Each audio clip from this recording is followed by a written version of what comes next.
कि आपने कहा अंतराल का मतलब कोई डिस्टेंस ही है, दूरी है, मिलते हैं ब्रेक के बाद, वही बात है ये, फिर मिलते हैं ब्रेक के बाद।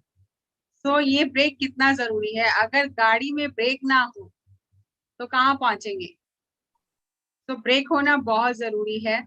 और ये स्पीड ब्रेकर इसीलिए बनाए जाते हैं कि हम अगर बहुत स्पीड से जा रहे हैं तो फिर थोड़ा सा हम अपने कंट्रोल में आ जाएं। तो जब जो वैज्ञानिक हैं उन्होंने जब जब हम धरती से चांद को देखते हैं तो चांद कितना सुंदर लगता है ना। और उसके ऊपर इतने कवियों ने इतने कविताएं, इतने रूपक, इतना साहित्य बना है। किसी की सुंदरता की प्रशंसा करनी हो तो हम कहते हैं चांद सा मुखड़ा है। जब वैज्ञानिकों ने चांद से जाकर धरती को देखा तो धरती एक ब्लू कलर के, नीले रंग के बॉल की तरह ब्रह्मांड में लटक रही थी और इतनी सुंदर नजर आ रही थी, इतनी सुंदर नजर आ रही थी। तो उन्हें धरती की सुंदरता का पता चला। धरती पर रहकर नहीं पता चला, लेकिन जब चांद से धरती को देखा तो धरती इतनी सुंदर थी। और धरती को ब्लू प्लैनेट कहा गया है, ब्यूटी ऑफ ब्लू प्लैनेट। ये ब्लू कलर का प्लैनेट है, इसको ब्लू प्लैनेट कहा जाता है। तो इसकी सुंदरता देखते ही बनती थी। पूरे ब्रह्मांड में ये जो ग्रह है, धरती ग्रह अपना, बहुत ही सुंदर ग्रह है। लेकिन ये पता कब चला, जब चांद से देखा। और ऐसे ही जब हम धरती से चांद को देखते हैं तब लगता है वाह, चांद कितना सुंदर है ना। कितने रूप बदलता है, कितने रंग बदलता है, और हर रूप में, हर रंग में सुंदर ही नजर आता है। लेकिन जब वहां जाके वैज्ञानिकों ने देखा तो वहां ऐसी सुंदरता जैसी कोई चीज ही नहीं है। वहां तो ना कोई जीवन है, ना पानी है, ना कोई वहां रह सकता है। बस एक बंजर भूमि की तरह है, कुछ भी नहीं है वहां पर। लेकिन जब धरती से देखते हैं तो चांद जैसा कोई सुंदर नजर नहीं आता। इतना चांद की सुंदरता इतना आकर्षित करती है। तो ये जो डिस्टेंस है, ये जो अंतराल है, ये चीजों को सुंदर बना देता है। जो हमें जो पास में रहने से वो सुंदरता नजर नहीं आती है, लेकिन जब थोड़ी दूरी से चीजों को देखते हैं तो वो चीजों में, उन्हीं चीजों में सुंदरता नजर आती है। जो हमें बहुत बेकार, साधारण सी लगती हैं, वही चीजें बहुत सुंदर हो जाती हैं। ऐसा ही एक एग्जाम्पल है, जब आप एयरक्राफ्ट में होते हैं और जैसे ही लैंडिंग का टाइम आता है और आपको ऊपर से शहर दिखाई देता है, फ्लावर्स दिखाई देते हैं, रोशनी दिखाई देती है, तो कितना सुंदर लगता है। इतना सुंदर व्यू लगता है, वो अपना ही शहर कितना सुंदर लगने लगता है। और ऐसे ही जब वो जो नीचे लोग हैं, जो उस ट्रैफिक जैम में फंसे हुए हैं, उनको कैसा लगता है। जो फंसे हुए हैं उनको कोई सुंदरता नजर आती है, उसमें कोई सुंदरता नजर नहीं आती। लेकिन जो ऊपर से देख रहा है उसे वो भी सुंदर नजर आता है, उसमें भी सुंदरता नजर आती है। ऐसे ही जब वैज्ञानिकों ने ऊपर जाके धरती को देखा चांद से, तो उन्हें ये वो भूल ही गए कि ये मैं अमेरिका से हूँ, मैं इंडिया से हूँ, मैं कहाँ से हूँ। तब उनके मुंह से जो वाक्य निकला, उन्होंने अपनी जीवनी में लिखा है, मेरी धरती। वो सभी जो डिफरेंस थे, सभी जो सीमाएं थी, वो खत्म हो गई। मेरी धरती इतनी सुंदर है। ऐसे ही जब हम हवाई जहाज में बैठे होते हैं और हम बादलों को देखते हैं, पहाड़ों को देखते हैं, या शहर को देखते हैं, जब किसी शहर के ऊपर से जाता है तो हमें वो शहर कितना सुंदर नजर आता है। लेकिन अगर हम उस ट्रैफिक जैम में फंसे हों, जो ऊपर से तो सुंदर नजर आ रहा है, तो नीचे हमारी क्या हालत होती है, जब बिल्कुल 1 इंच भी चल नहीं रहा होता ट्रैफिक। क्योंकि क्या फर्क है, उसी चीज में सुंदरता नजर आ रही है, उसी चीज में सुंदरता नजर नहीं आ रही। तो किस चीज का फर्क है, डिस्टेंस का फर्क है, देखने का नजरिया फर्क है, देखने का एंगल अलग हो गया, कोण अलग हो गया। और जैसे ही एंगल अलग हुआ तो चीजों की जो गुणवत्ता, जो उनकी सुंदरता थी, वो अलग हो गई। अब जैसे जो ये अंतर है, ये जो अंतराल है, ये बदलते, एंगल बदलते ही, अंतराल बदलते ही चीजें बदल जाती हैं। जैसे कहते हैं ना, दृष्टि बदलते ही सृष्टि बदल जाती है। हम कहते हैं ना, दृष्टिकोण ठीक होना चाहिए। एक तो दृष्टि है, एक उसका कोण है, दो शब्द हैं ये, दृष्टिकोण। मतलब जिस जगह से आप देख रहे हो, आप सही जगह से देखो, तब आपको सही चीजें नजर आएंगी। अगर कोई 45 डिग्री के एंगल से देख रहा है तो उसे थोड़ा ही दिखाई देगा। लेकिन अगर कोई 90 डिग्री के एंगल से देख रहा है तो उसे थोड़ा ज्यादा दिखाई देगा। अगर कोई 180 डिग्री के एंगल से देख रहा है तो उसे और ज्यादा दिखाई देगा। लेकिन अगर कोई 360 डिग्री एंगल से देख रहा है तो उसे पूरा कंप्लीट व्यू दिखाई देगा, पूरा दिखाई देगा, थोड़ा यहाँ थोड़ा वहां थोड़ा वहां से नहीं दिखाई देगा। और वो जो उसे कंप्लीट व्यू दिखाई देगा तब उसे सही पता चलेगा कि अब इस स्थिति में इस मुझे क्या करना है, क्योंकि वो पूरी पिक्चर देख रहा है। जैसे अभी हम ध्यान करते हैं और हम अपने जीवन का उद्देश्य जानते हैं, और जब हमें जीवन का उद्देश्य पता चल जाता है कि इस जन्म परंपरा में, इस आत्मा की यात्रा में जो हम धरती पर जन्म लेकर आए हैं, हम क्या करने आए हैं, और ब्रह्मांड के इस जो तंत्र है इसमें हमारी क्या भूमिका है, जब हम बिगर पिक्चर देखते हैं तो हमारा काम करने का, सेवा करने का, देखने का नजरिया बदल जाता है। तो जैसे ही हमारी दृष्टि बदलती है वैसे ही सृष्टि बदल जाती है। लेकिन वो दृष्टि बदली कैसे? क्योंकि देखने का जो एंगल था वो चेंज हो गया, एक अंतर आ गया, एक डिस्टेंस में क्रिएट हुआ, और हमें ये पता चला कि यहाँ से जब हम देखते हैं तो अलग तरह से चीजें दिखाई देती हैं। जैसे मैं यहाँ से आप लोगों को देख रही हूँ तो मुझे अलग व्यू नजर आ रहा है, लेकिन आप उधर से मुझे देख रहे हो तो आपको अलग व्यू नजर आ रहा है। आप भी ठीक हो, मैं भी ठीक हूँ, लेकिन हम इस बात पर बहस नहीं कर सकते कि जो मुझे दिख रहा है वही ठीक है, क्योंकि आप तो एक अलग एंगल से देख रहे हो, मैं एक अलग एंगल से देख रही हूँ। हमारे जीवन में भी यही होता है। हम अपने घर परिवार में रहते हुए हम ये भूल ही जाते हैं कि सामने वाला अलग एंगल से देख रहा है। हम वहां पर ये बात लागू कर देते हैं कि जहां जैसे मैं कर रहा हूँ, जैसे मुझे समझ आई, सामने वाले को मेरी बात समझनी चाहिए। लेकिन हम ये भूल जाते हैं कि उसका देखने का नजरिया, उसका देखने का एंगल अलग है, इसलिए वो हमारी बात को समझ नहीं पा रहा है। और इसीलिए जो घर परिवार में हमारे मन मुटाव हो जाते हैं, क्योंकि हर एक का देखने का नजरिया अलग है। लेकिन अगर हम थोड़ा सा डिस्टेंस मेंटेन करें तो चीजें सही दिखेंगी। जैसे अगर हम चश्मा पहनते हैं, हर कोई रीडिंग ग्लासेस यूज करता है आज के समय में। अगर हम रीडिंग ग्लासेस यूज करते हैं, हमारे जो रीडिंग ग्लासेस हैं, अगर हम कोई बुक लें, जैसे मैंने ये बुक ली है, अब मुझे रीडिंग ग्लासेस लगाकर ये बुक पढ़नी है, तो मुझे एक पर्टिकुलर एंगल पे बुक को रखना पड़ेगा। मैं बुक को ऐसे करके नहीं पढ़ सकती हूँ, अगर मैं ऐसे कर लूंगी तो कुछ भी पढ़ा नहीं जाएगा। ठीक है, अगर मैं बुक को बहुत दूर कर लेती हूँ तो भी कुछ नहीं पढ़ा जाएगा। तो मुझे एक निश्चित एंगल पे उस किताब को, उस पुस्तक को रखना होगा ताकि मुझे वो सही से नजर आए। वो डिस्टेंस मुझे मेंटेन करना होगा कि मेरे जो ग्लासेस हैं दूर के हैं कि पास के हैं, और मुझे क्या चाहिए। अगर मैं दूर के ग्लासेस से पास का देख रही हूँ तो नहीं नजर आएगा, और अगर मैं पास के ग्लासेस से दूर देख रही हूँ तो वो गड़बड़ नजर आएगा। जैसे आप देखते हो ना, जब हम नया नया चश्मा बनाते हैं तो चलने में बहुत दिक्कत आती है, समय एडजस्ट नहीं होता, वो पाँव ऊपर नीचे हो जाता है, वो समझ नहीं आता है कि कैसे इसको एडजस्ट करना है। लेकिन 2-3 दिन जब उसको लगाए रखते हैं, डॉक्टर क्या कहते हैं, लगाए रखो सेट हो जाएगा। 2-3 दिन बाद उसी चश्मे में हमें पता चलता है दूर देखना है तो कहाँ से देखना है, पास देखना है तो कहाँ से देखना है। दूर देखना है तो ऊपर वाली साइड से देखना है, अगर कुछ पढ़ना है तो नीचे वाले साइड से पढ़ना है। तो हमारे वो ऑटोमेटिकली प्रोग्रामिंग हो जाती है और हम उससे करना शुरू कर देते हैं। तो हम एक डिस्टेंस मेंटेन कर लेते हैं, हमें समझ में आ जाती है कि कैसे कहाँ से क्या देखना है। और ऐसे ही अगर हम, जब कोई हमारे फैमिली में कोई किसी के साथ में कोई दिक्कत होती है, जैसे कोई बच्चा है, अगर उसके मार्क्स कम आए, उसको सीट नहीं मिली, वो फेल हो गया, या रिलेशनशिप इशू हो गया, कोई भी दिक्कत हुई, उस समय हम भूल जाते हैं कि थोड़ा सा डिस्टेंस मेंटेन करना है। वो वही बात हो जाती है कि हम ऊपर से देखते हैं एयरक्राफ्ट से तो शहर सुंदर नजर आता है, लेकिन जब हम नीचे जाम में फंसे होते हैं, ट्रैफिक जाम में, तो हमें कोई सुंदरता नजर नहीं आती। ऐसे ही जब हम अपनी भावनाओं के जाम में फंस जाते हैं, क्योंकि अब हम उस सिचुएशन में फंसे हुए हैं, उस भावनाओं के जाम में फंसे हुए हैं, अब हमें कुछ भी साफ नजर नहीं आ रहा, क्योंकि वो हमारे अंदर उन्होंने हलचल पैदा कर दी है। और उस समय हम जो भी डिसीजन लेंगे वो गलत हो जाएगा। जैसे कहते हैं कि जो आंधी जब आती है ना, तो क्या करते हैं हम, जब आंधी आती है, बहुत तेज आंधी तूफान आता है, तो हम क्या करते हैं?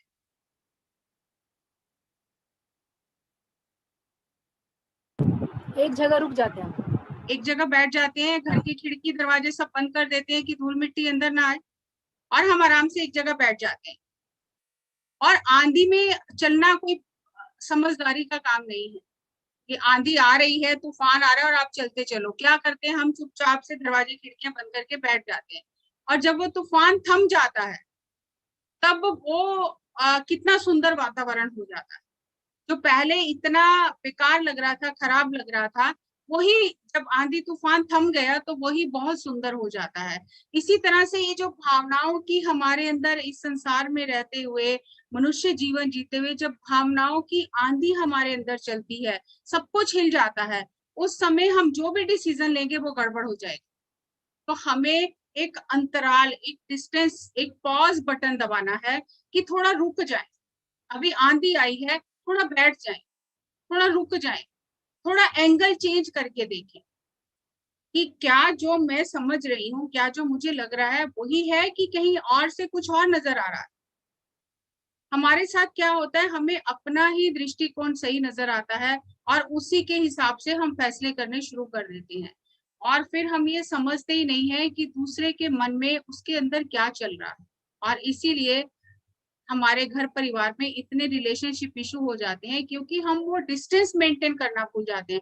अब हमने क्या किया कि चश्मे के साथ बिल्कुल अपनी किताब रख ली, अब कुछ भी पढ़ा नहीं जाएगा। तो हमें थोड़ा डिस्टेंस मेंटेन करना है। डिस्टेंस मेंटेन करने का मतलब है कि तूफान आया, भावनाओं का एक भंवर उठा, तो हमें उस समय थोड़ा सा पॉज बटन दबाना है कि अभी थोड़ा रुक के, थोड़ा रुको, सुन लिया ना, तुम्हारी बात सुन ली, तुमने अपनी बात कर ली ना, थोड़ा रुक के सोचते हैं आगे क्या करना है। और जब हम थोड़ा रुकेंगे, थोड़ा पॉज देंगे, तो अपने आप हमारा जो ये आंधी जब थमेगी, हमारे अंदर की हलचल जब शांत होगी, तो अपने आप हम चीजों को अलग तरह से देखना शुरू करेंगे। यहाँ पर मैं सडनली याद आ गया, अपना एक एक्सपीरियंस आपसे शेयर करना चाहूंगी कि कैसे होती है ये चीजें। ऐसा नहीं है कि मैं आपको कहीं कहीं ये किसी बुक में आपको कुछ नहीं मिलेगा। ये तो मुझे जो आया मैंने वो बना दिया, और उसका एक्सपीरियंस भी अभी याद आया, जब लिख रही थी तब याद नहीं था। कैसे हम भावनाओं के भंवर में फंस जाते हैं और हमारे फैसले गलत हो जाते हैं।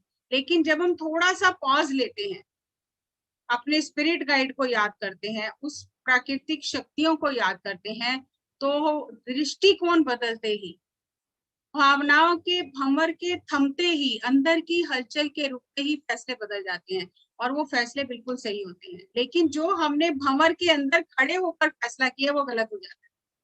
तो मैं 2013 में ऋषिकेश में प्रोग्राम था और पत्री जी वहां आए हुए थे, इंटरनेशनल योगा फेस्टिवल में जा रही थी। और मैं जैसे मेट्रो में बैठी, अभी एक स्टेशन भी नहीं पार किया था, मेरे साथ 2-3 और मास्टर थे, एक स्टेशन भी पार नहीं किया था, तो मेरे जो साथ में मास्टर चल रहे थे, उनको किसी ने फोन किया, उनको किया फोन। और उन्होंने कहा कि जो मैडम मेडिटेशन सिखाती है ना हमारे इधर घर के पास, उनके फादर बहुत ज्यादा सीरियस हैं और उनको हॉस्पिटल लेकर गए गाड़ी में बिठा के, तो मैडम को बता। अब उन्होंने एक बार सोचा मुझे बताएं कि ना बताएं, लेकिन फिर उन्होंने कहा इतनी बड़ी बात है, बतानी तो चाहिए। तो उन्होंने मुझे कहा कि मेरे पार्टनर का फोन आया है और उसने कहा है कि आपके फादर बहुत सीरियस हैं और उनको गाड़ी में डालकर हॉस्पिटल ले गए हैं, अब आप देखो आपको क्या करना है। तो मेरे अंदर इतनी हलचल हुई, इतना अंदर मतलब भावनाओं का जो भंवर उठता है ना, धड़कन तेज हो गई, पसीने छूटने लगे, अब क्या हो जाएगा, अब क्या होगा। अब क्योंकि बीमार तो रहते ही थे, अब पता नहीं क्या होगा, बॉडी वेकेट करेंगे, क्या करेंगे, बहुत सारा कचर पचर सब चला मेरे अंदर। अंदर पूरा मेरा हिल गया और धड़कन बहुत तेज हो गई। और मैंने उनको कहा कि ऐसा है, मैं नेक्स्ट स्टेशन पे उतर जाती हूँ, क्योंकि घर तो जाना चाहिए, अब इतनी बड़ी बात सुनी है तो घर तो जाना चाहिए। तो मैं नेक्स्ट स्टेशन पे उतर जाती हूँ, आप लोग चले जाओ। इतना बोलने की देर थी, तभी मेरे अंदर से विचार आया, ठीक है मैं घर चली जाऊंगी, पापा की तबीयत खराब है, सब चीज ठीक है, लेकिन ये मेरे अंदर इतनी घबराहट और धड़कन क्यों उठ रही है? जो होना है वो तो होना है, लेकिन ये घबराहट और धड़कन, ये इतना, ये सब अंदर क्या चल रहा है, ये इतनी हलचल क्यों हो रही है? तो उसी समय मैंने खुली आंखों से एकदम से मैं स्टिल होके बैठ गई और मैंने अपने ब्रेथ को ऑब्जर्व करना शुरू किया कि जो होना है वो होना है, मुझे पता है, मैंने उस चीज को एक्सेप्ट कर लिया, लेकिन ये इतनी अंदर हलचल की क्या बात है? और जैसे ही मैंने अपने ब्रेथ को ऑब्जर्व किया, शायद कुछ ही 5-7 ब्रेथ ऑब्जर्व किए होंगे, मेरा अंदर एकदम से शांत हो गया, शांत हो गया। अभी वो स्टेशन नहीं आया। अगर आप दिल्ली का मेट्रो देखो तो शायद 2 मिनट में या 1 मिनट में स्टेशन आ जाता है। अभी वो 2 मिनट पूरे नहीं हुए, स्टेशन आया नहीं। 2 मिनट में आता है एक स्टेशन, अभी वो स्टेशन नहीं आया। तभी मेरे अंदर से आवाज आई कि जो होना है वो होना है, मैं जाकर तो बचा नहीं सकती ना। और ये फोन किसका आया है? अगर इतना सीरियस मैटर होता तो मेरे घर से फोन आता, मेरा ब्रदर मुझे फोन करता, मेरी मदर मुझे फोन करती, लेकिन उन्होंने तो फोन नहीं किया। अब ये फोन किसका आया? तो मैंने उनकी तरफ अपना मुंह करके उनसे पूछा कि फोन किसका आया? उन्होंने कहा मेरे पार्टनर का फोन आया। तो मैंने मन में सोचा कि इतना अगर सीरियस मैटर होता तो मेरा ब्रदर मुझे फोन करता कि वापिस आ जा, और मैं अभी तो घर से ही निकली हूँ। और मम्मी मुझे फोन कर देती कि भी तू वापिस आ जा, पापा बहुत सीरियस है। तो घर से तो फोन आया नहीं है। और अगर मैं इस स्टेशन पर उतर कर वापिस चली जाती हूँ तो मैं ट्रेन नहीं पकड़ सकती, और घर जाके मुझे ये पता चलेगा अगर कि पापा बिल्कुल ठीक है तो मेरा तो ट्रिप ही कैंसिल हो जाएगा, क्योंकि अभी तो पूरा सब गड़बड़ हो जाएगा। ना इतनी जल्दी टिकट मिलेगी, ना फिर मैं भाग के टिकट वो स्टेशन पे दूसरे दिन जाऊं, आधा प्रोग्राम निकल जाएगा, तो ये सब अपसेट हो जाएगा। तो मैंने उनको बोला मैं नहीं जाऊं। तो वो मेरा चेहरा देखने लग गए। मैंने उनको बोला मैं नहीं उतर रही हूँ, मैं नहीं जाऊंगी। अगर इतना अर्जेंट होता तो मेरे घर से फोन आ जाता, और फिर अभी तो मैं स्टेशन पर पहुंची नहीं हूँ ना। और अगर मेरे घर से फोन आ जाता है तो मैं रेलवे स्टेशन से भी तो वापस आ सकती हूँ। तो मैं देखती हूँ, वेट एंड वॉच में देखती हूँ कि मुझे क्या करना है। अगर उतना अर्जेंट होगा तो मेरे घर से फोन आएगा, लेकिन अगर मेरे घर से फोन नहीं आएगा तो मैं जाऊंगी आगे, पीछे नहीं जाऊंगी। तो मैं अपना आराम से ब्रेथ को ऑब्जर्व करती रही, मेडिटेशन करती रही। और मेरा वो बिल्कुल जो अंदर जो इतनी हलचल, घबराहट, जो पसीने छूट रहे थे, वो बिल्कुल शांत हो गया। मैं चली गई, मैं ट्रेन में बैठ गई। और मैंने भी घर में फोन करके नहीं पूछा कि क्या हुआ। मैंने बोला वेट एंड वॉच, जो होगा वो होगा, मैं अपनी तरफ से कुछ भी नहीं करूंगी। वेट एंड वॉच करके मैं चली गई। और जब मैं मेरठ क्रॉस कर लिया तब मम्मी का फोन आया। एक बार तो लगा नहीं, कुछ भी नॉर्मल रहना है, बिल्कुल घबराहट नहीं होनी है। मम्मी का फोन है, हाँ मम्मी क्या बात है? कह रहे कहाँ पहुंची? मैंने कहा मेरठ पहुंची। कह रहे बस सब ठीक ठाक है, ये पूछने के लिए फोन किया था कि ट्रेन मिल गई, ठीक ठाक पहुंच गई ना? मैंने कहा हाँ। बस इतनी बात हुई, और उन्होंने कोई बात ही नहीं की, कोई बात ही नहीं की। और मैं देहरादून चली गई, मैंने वो पूरा ट्रिप एंजॉय किया, सब करके मैं घर वापस। वहां पर जब हम सर से मिले तो जो मेरे साथ मास्टर थे उन्होंने पत्री सर को बोला कि एक मास्टर कैसा होना चाहिए, हमें अब इस ट्रिप में पता चला। एक मास्टर को कितना कैसा होता है एक मास्टर, हमने देखा। तो उन्होंने सारी बात पत्री सर को बताई कि सर ऐसा ऐसा हुआ था, और मैडम वापस नहीं गई। तो पत्री सर ने बोला कि शी इज अ मास्टर, तो क्लैप्स कराया। मैंने बोला सर ये आधी स्टोरी है, ये स्टोरी आधी है, वो आधा पार्ट मेरे अंदर है। जब मैंने सुना कि पापा को हॉस्पिटल लेके जा रहे हैं, वो सीरियस है, तो मेरे अंदर इतनी हलचल हुई, इतनी हलचल हुई कि मेरा सांसें उखड़ गई मेरी खुद की। फिर मैंने सोचा इतनी हलचल की क्या बात है, तो मैंने अपने ब्रेथ को ऑब्जर्व किया। मेरी जब सांसें शांत हुई, मेरा अंदर जब शांत हुआ, सडनली मुझे लगा मुझे नहीं जाना चाहिए, और मैंने सोच लिया मैं नहीं जाऊंगी। तो पत्री सर ने फिर मुझे बताया जब आपने अपने आप को शांत किया, ब्रेथ को ऑब्जर्व किया, तब जब आपने वो जो फैसला किया कि मैं वापस नहीं जाऊंगी, वो आपके लोअर माइंड का फैसला नहीं था, वो आपके हायर सेल्फ का फैसला था। आपके हायर सेल्फ ने आपको गाइड किया कि जाने की जरूरत नहीं है। तो इस तरह से अगर हम वो अंतराल लेते हैं, वो डिस्टेंस एक मिलते हैं ब्रेक के बाद, जब हम वो अपने ही इमोशंस को ये कहते हैं ठीक है अभी ब्रेक के बाद मिलते हैं, तो वो चीजें बदल जाती हैं, दृष्टि बदल जाती है, सृष्टि बदल जाती है, हर चीज बदल जाती है। और ये इतना मुश्किल नहीं है, बस अवेयरनेस की बात है कि उस समय हमें याद आ जाए कि ब्रेक लेना है। और जैसे ही ब्रेक लेते हैं, अपने आप को शांत करते हैं। हमारे पास तो देखो चाबी एक ही है, सांसें, चाबी और कोई नहीं है। और सभी तालों में यही चाबी फिट होती है, ताला कोई भी हो, चाबी यही फिट होनी है। लेकिन ये चाबी समय से याद आनी चाहिए कि चाबी है मेरी पॉकेट में। और जब आप चाबी लगाओगे सब कुछ सेट हो जाएगा। तो वो इस तरह से हम अपने इमोशंस में ब्रेक ला सकते हैं, पॉज ला सकते हैं। और जब हम पॉज लेते हैं, हायर गाइडेंस मांगते हैं, मैंने तो गाइडेंस भी नहीं मांगी, सडनली सब कुछ चेंज हो गया अंदर शांत होते ही। तो जैसे ये कहते हैं ना, इन्वोक करो मास्टर्स को, वो गाइड करे, कुछ भी जरूरत नहीं है। आप अपना आप को शांत रखो, अपने बर्तन को तैयार रखो। मास्टर तो रेडी है सब कुछ डालने के लिए, लेकिन अगर हमारा बर्तन साफ नहीं है, हम बुलाते रहे तो क्या वो आएंगे? जैसे एक स्कूल है, उसमें प्रिंसिपल है, प्रिंसिपल कितने बच्चों को जानता है? प्रिंसिपल कितने बच्चों को जानता है? हार्डली कुछ बच्चों के नाम उसको पता होंगे, या तो जो बहुत नालायक हैं या बहुत जो लायक हैं उनको पता होंगे।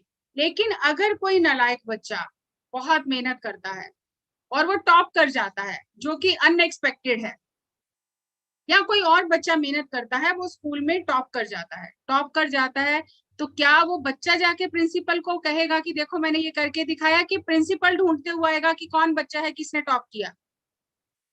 बताइए, कौन ढूंढता हुआ आएगा? प्रिंसिपल ही ढूंढते हुए आएंगे। प्रिंसिपल ढूंढता हुआ आएगा कि ये कौन बच्चा है जिसने टॉप किया है। और जब हम मेहनत करते हैं तो इस तरह मास्टर भी हमें ढूंढते हुए आते हैं कि कौन बच्चा है जो मेहनत करके आगे बढ़ रहा है, तो उसकी हम हेल्प करें। तो हमें इसीलिए पत्री जी कहते हैं, चीजों को जितना सरल रखेंगे ना उतना तेजी से आगे बढ़ेंगे, और जितना हम चीजों को जटिल करते जाएंगे उतना हम अपने रास्ते में ही पत्थर डालते जाएंगे।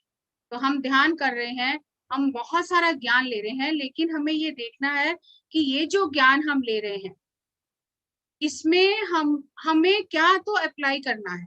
अप्लाई नहीं करेंगे तो सप्लाई दूसरों को करते रहेंगे तो वो काम आने वाला नहीं है।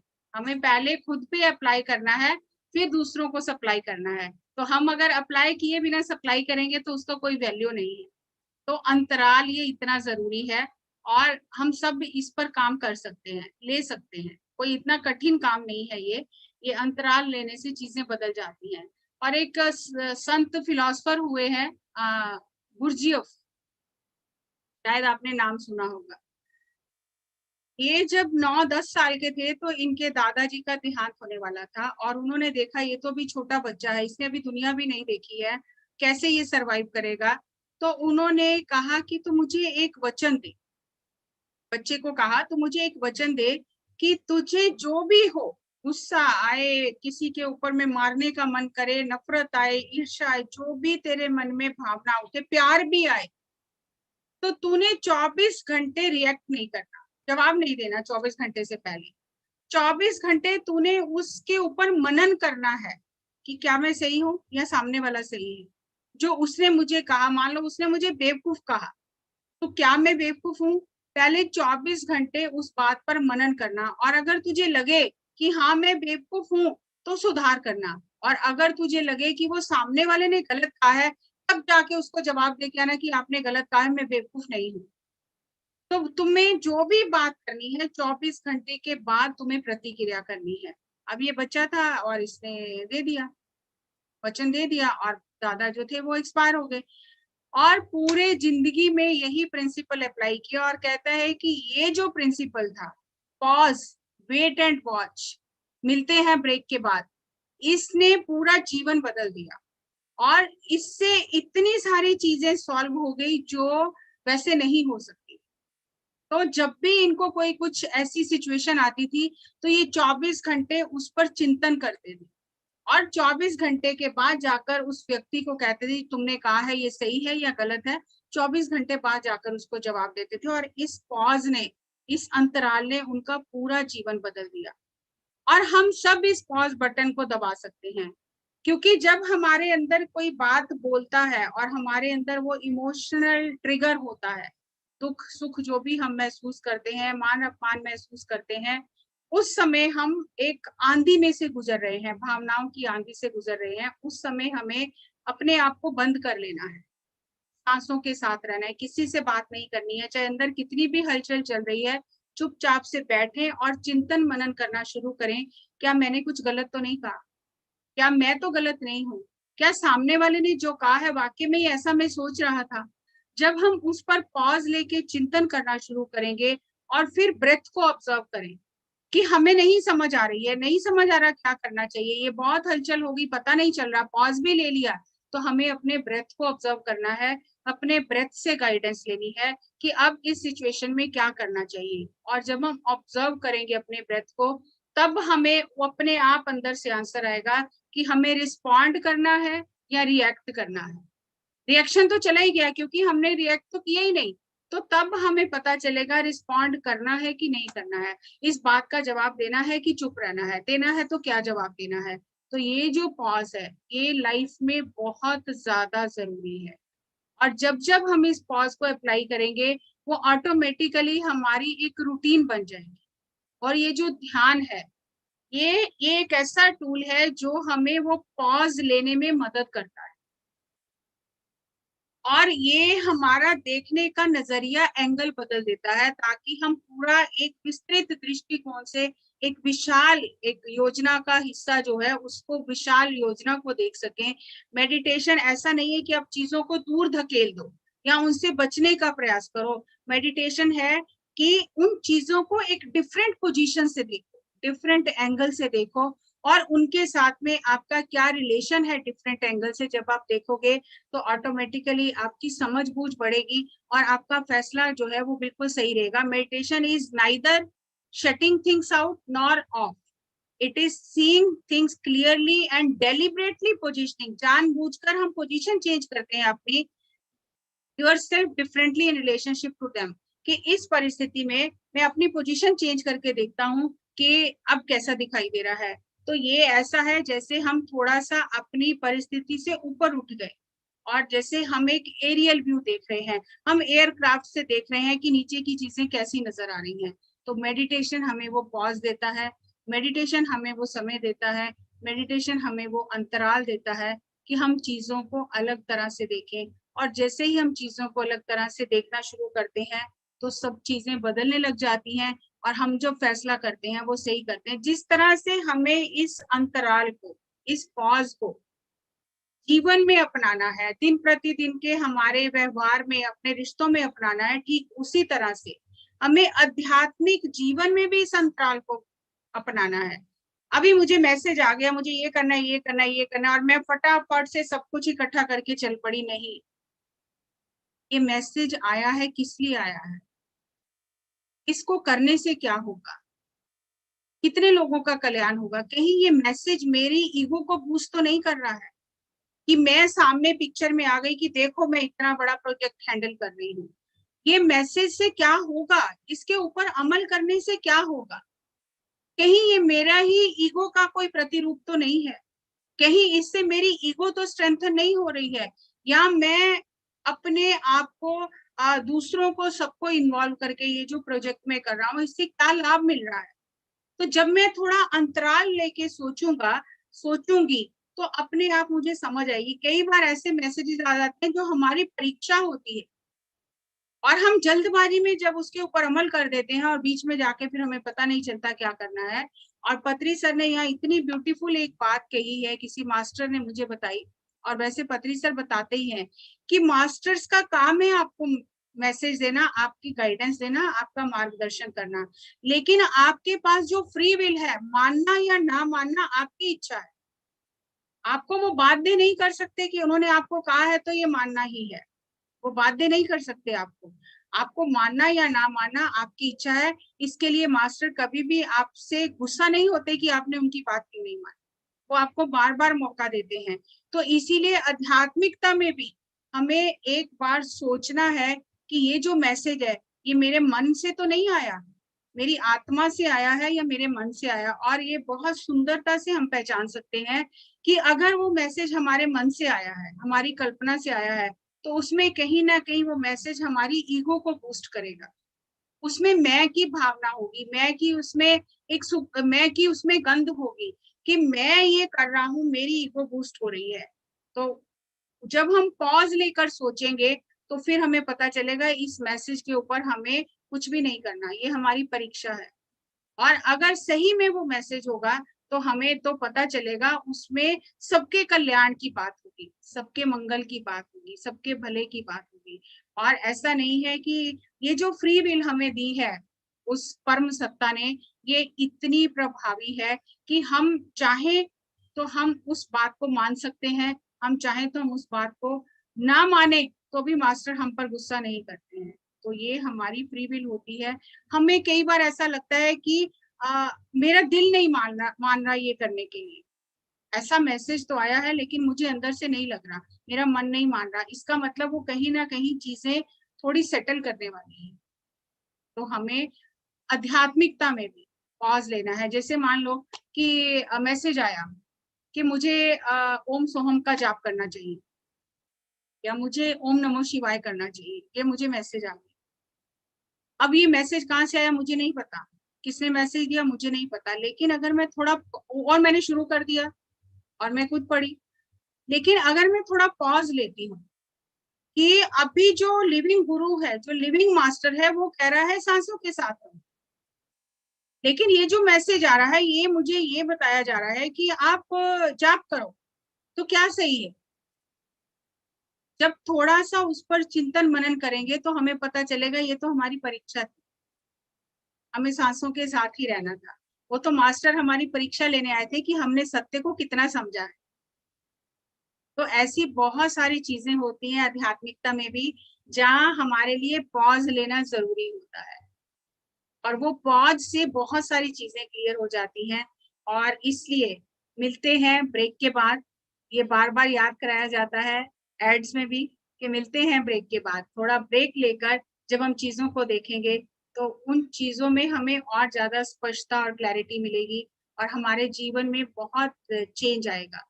सो जो भी मुझे समझ में आया मैंने आप लोगों से शेयर किया, और मैं इस चीज का प्रैक्टिस करती हूँ। प्रैक्टिस कैसे करती हूँ वो भी मैं आपसे शेयर कर दूं कि मुझे ना हर काम करने की बहुत जल्दबाजी होती थी। मतलब एक मेरा बाय डिफॉल्ट नेचर है कि मुझे कोई आइडिया आया, मेरे मन में आया ये करना है, बस मैं सब छोड़ छाड़ के कूद जाती थी। जब तक वो काम पूरा ना हो जाए मुझे तसल्ली नहीं होती थी। एक जल्दबाजी, हर चीज में जल्दबाजी, सोचती नहीं थी कि ये करने से क्या होगा। तो अभी मेरे जब मुझे ये अपने अंदर की ये कमी पता चली कि मुझे इसके ऊपर काम करना है, हर चीज में इमीडिएटली रिएक्ट करना जरूरी नहीं होता है, तो मैंने पॉज लेना शुरू किया। और मैंने पॉज कैसे लिया कि मेरे मोबाइल में नोटिफिकेशन आया कि मैसेज आया है, कोई आता है, सबको नोटिफिकेशन आता है, तो इमीडिएटली हम क्या करते हैं, फोन उठा लेते हैं, देखते हैं, बेकार सा मैसेज होता है, कुछ भी नहीं होता, और फिर हम फोन रख देते हैं।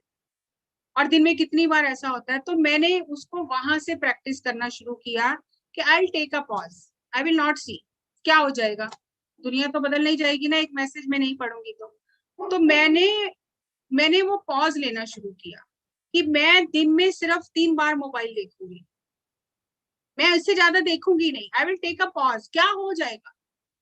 मैं अपने नेचर को बदलना चाहती हूँ, मैं पॉज लेना चाहती हूँ। इसी तरह से मैंने बीच में ये बना लिया नियम, अभी तो नहीं, खैर जब मैंने ये शुरू किया, अपनी हैबिट पे काम करना शुरू किया, तो मैं 10 बजे से पहले फोन नहीं उठाती।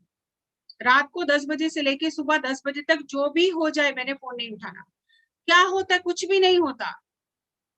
और अगर कोई बहुत अर्जेंट कॉल होगा, मान लो कि जो मुझे मैसेज देना जरूरी है कहीं से आएगा, तो मेरे ब्रदर के मोबाइल पे आ जाएगा, मैं नहीं उठा रही हूँ तो बंदा दूसरे मोबाइल पे करेगा, या मेरे मदर के मोबाइल पे आ जाएगा, तो मैसेज तो मुझे मिल ही जाएगा ना।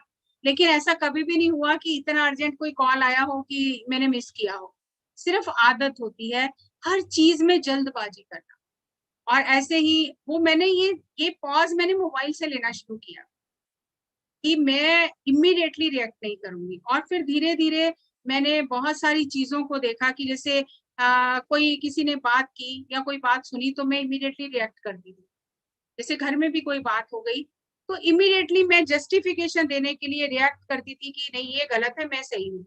तो फिर मैंने वहां भी पॉज लेना शुरू किया और मैंने अपने आप को ये कमांड देना शुरू किया, wait and watch, wait and watch. और थोड़ी देर में पता चलेगा तुम गलत थी, और तुमने जो बोल दिया मुंह से फिर वो वापस नहीं आ सकता। तो वेट एंड वॉच। और 99% मैं ही गलत होती थी, लेकिन वो आदत थी ना जल्दबाजी में जवाब देने की, तो इसलिए रिलेशन बिगड़ जाते थे। तो मैंने उन चीजों में भी पॉज लेना शुरू किया कि कुछ हुआ, मान लो हो गया, किसी ने मुझे कुछ कह दिया, कुछ गड़बड़ हो गया, सब कुछ हो गया, उसने मुझे बातें सुना दी, ठीक है, इट्स ओके। मैंने उसको 4-5 घंटे तक वेट किया कि क्या मैं सही हूँ या वो सही है, इस पर चिंतन किया। और कोई ना कोई ऐसी चीज शाम तक हो जाती थी कि मैं गलत साबित हो जाती, और मुझे अपने ऊपर इतनी हंसी आती थी कि यस, मैंने कर लिया, मैंने पॉज लिया। और पॉज लेने से फायदा हुआ मुझे, और 99% वो आदत की वजह से जो मैं बोलती थी वो मेरा छूटना शुरू हो गया। तो ये पॉज लेना इतना जरूरी है, तो इसलिए मुझे लगा कि आपसे शेयर करना चाहिए। तो ये किसी बुक में नहीं है, तो ये मेरी ही बुक में था, तो मैंने निकाल के आपके साथ में शेयर किया। सो आपने इतनी लगन से सुना, थैंक यू वेरी मच।